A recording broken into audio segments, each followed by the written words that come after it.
যে দেখতেছেন যে আসলে পলিথিনের কারণে বিভিন্ন জলাবদ্ধতার সৃষ্টি হয়। আর এর কারণে পরিবেশের দূষণ সহ অনেক ক্ষতিকর যে মানুষের স্বাস্থ্যের জন্য যে ক্ষতিকর বিষয়গুলো এগুলো ঘটে থাকে। তা সেটার প্রেক্ষিতেই আসলে বিভিন্ন সময় আমরা বিভিন্ন অভিযান পরিচালনা করে থাকি। তা যে পলিথিন কারখানা তারা বিগত ৬ মাস যাবৎ এখানে পলিথিন উৎপাদন করতেছিলেন এবং তাদের কোনো বৈধ লাইসেন্স নাই।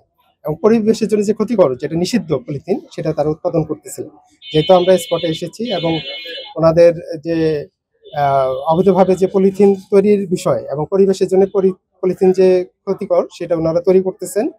তা আমরা এটা সত্যতা পেয়েছি এবং আমরা পরিবেশ সংরক্ষণ আইন ১৯৯৫ এর ১৫ যে টেবিল আছে টেবিলের ক্রমিক নাম্বার ৪ এর ক সেই অনুযায়ী আমরা ৭০,০০০ টাকা জরিমানা করেছি এবং ভবিষ্যতে আমাদের এই অভিযান অব্যাহত থাকবে।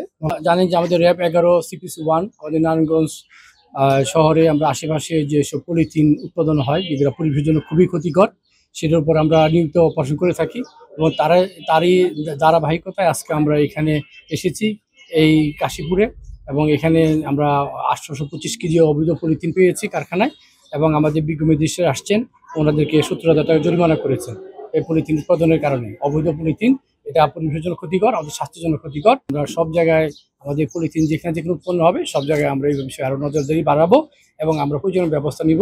আমরা প্রায় প্রতিদিনই পলিথিনের বিরুদ্ধে মোবাইল কোর্ট পরিচালনা করি আমাদের সদর দপ্তরের নির্বাহী ম্যাজিস্ট্রেটদের সাথে এবং জেলা প্রশাসন নারায়ণগঞ্জের সহায়তায় প্রায় প্রতিদিনই আমরা পলিথিনের বিরুদ্ধে মোবাইল কোর্ট অব্যাহত রেখেছি। তো আজকের বিষয়টা একটি গুরুত্বপূর্ণ এজন্য যে আমরা একটি গোডাউন খুঁজে পেয়েছি র্যাব নারায়ণগঞ্জ এবং জেলা প্রশাসন নারায়ণগঞ্জকে ওনারা আমাদেরকে সহায়তা করেছেন এবং এখানে এসে আমাদের বিজ্ঞ ম্যাজিস্ট্রেট স্যার আছেন উনি এই প্রতিষ্ঠানটির কার্যক্রম বন্ধ করে দিয়েছেন, বিদ্যুৎ সংযোগ বিচ্ছিন্ন করেছেন এবং জরিমানা স্বরূপ পরিবেশ সংরক্ষণ আইন ১৯৯৫ ৬ ক ধারা লঙ্ঘন করায় ১৫(২) ধারা মোতাবেক ৭০,০০০ টাকা জরিমানা করেছেন। তো আপনাদের মাধ্যমে সবার কাছে একটাই প্রত্যাশা থাকবে আমাদের যে পলিথিন যে মানব স্বাস্থ্য এবং পরিবেশের জন্য ক্ষতিকর এখানে আমাদের কারো কোনো দ্বিমত নেই, কিন্তু কিছু অসাধু ব্যবসায়ী সেই ক্ষতির বিষয়টা জেনেও তারা পলিথিন উৎপাদন করছেন। স্পেসিফিক ভাবে কতটুকু ক্ষতিকর এটা বলা একটু ডিফিকাল্ট, বাট সামগ্রিকভাবে বলা যায় যে এটা আসলে স্বাস্থ্যের জন্য উপকার না, এটা ক্ষতিকর পরিবেশ এবং মানব স্বাস্থ্য উভয়ের জন্য।